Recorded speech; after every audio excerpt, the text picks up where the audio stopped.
Boa tarde, senhor presidente, senhores vereadores, senhoras vereadoras, senhores e senhoras.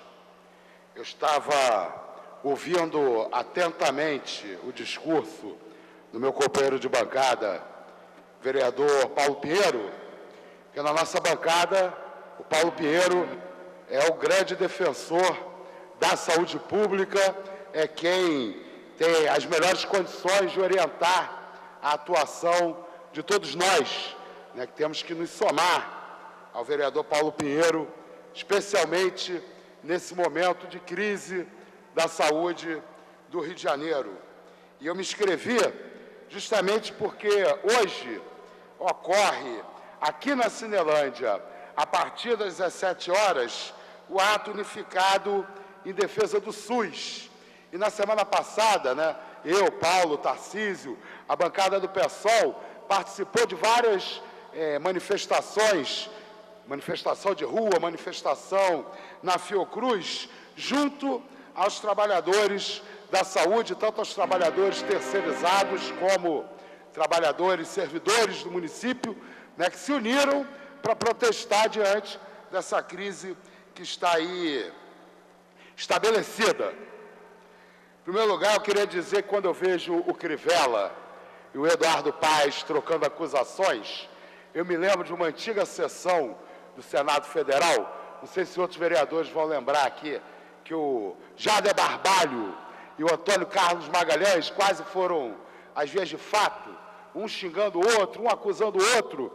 A gente viu os dois brigando bravamente e concordava com os dois, né? Que os dois tinham razão quando se atacavam mutuamente.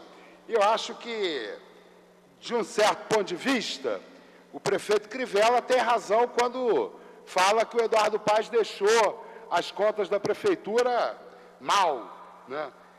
Mas o problema, são vários, aliás, né? Um deles é que a gente já sabia disso, o prefeito Crivella já sabia, o problema não aconteceu ontem, ele deveria ter assumido a prefeitura do Rio de Janeiro tentando solucionar esse problema, que foi um deles, a queda da arrecadação do município.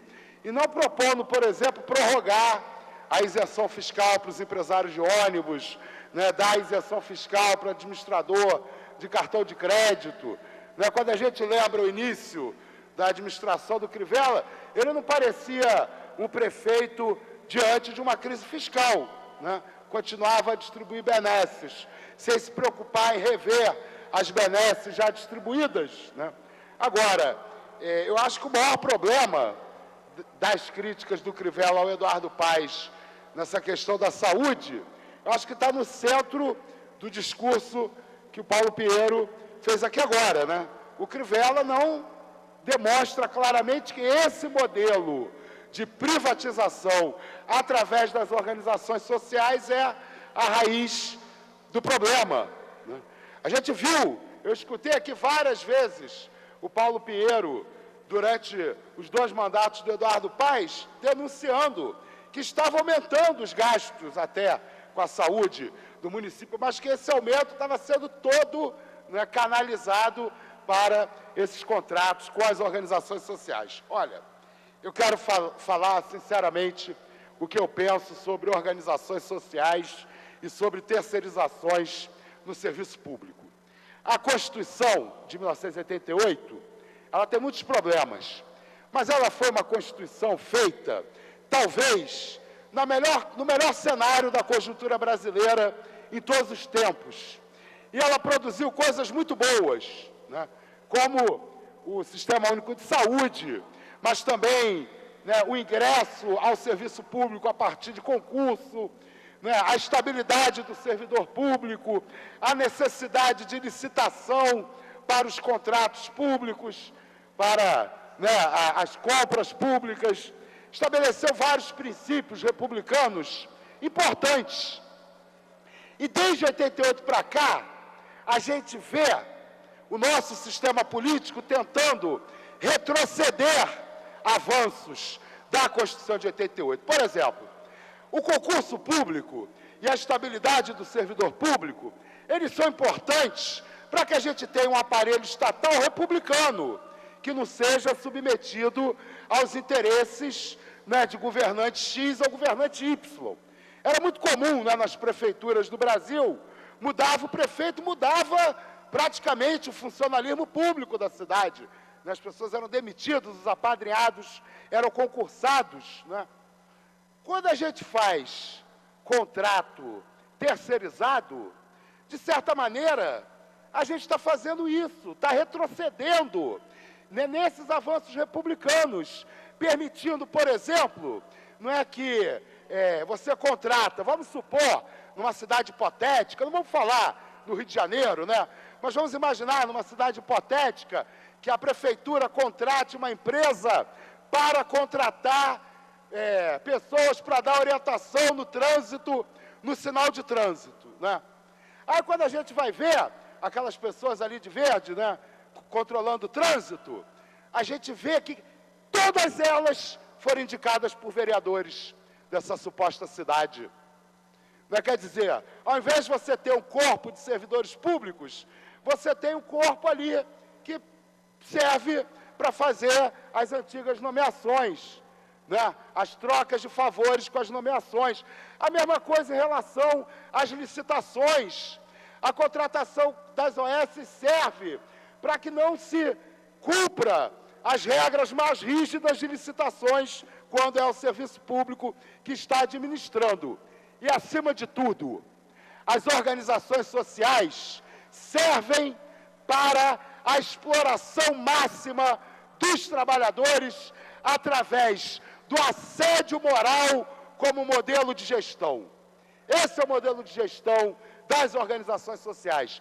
Você forma uma equipe insuficiente para cumprir bem as atribuições daquela equipe e as pessoas têm que se submeter a uma lógica desumana de trabalho, senão perdem seus empregos, porque não são servidores contratados, são pessoas, servidores concursados, são pessoas contratadas de maneira precária.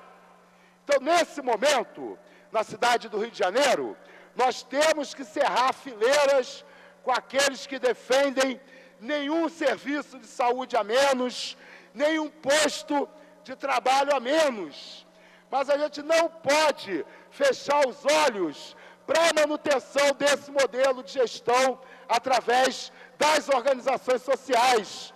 Nós precisamos de um processo de desprivatização da saúde pública do Rio de Janeiro.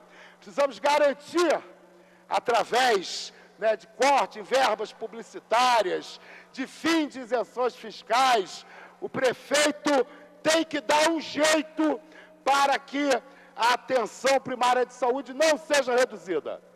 Tem que rebolar, tem que tirar dinheiro de outros setores, se for o caso, que não sejam essenciais, para garantir nenhum fechamento de posto de saúde, de clínica da família, nenhuma demissão.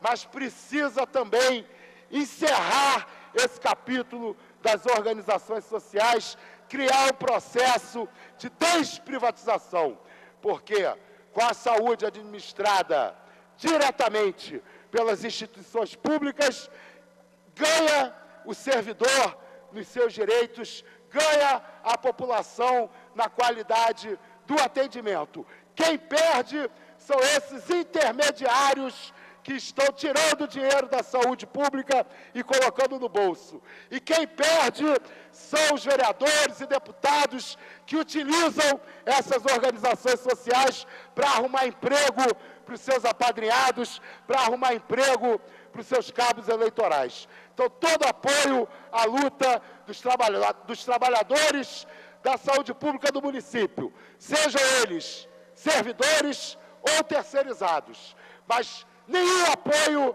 às organizações sociais que querem se aproveitar dessa crise para arrancar ainda mais dinheiro dos cofres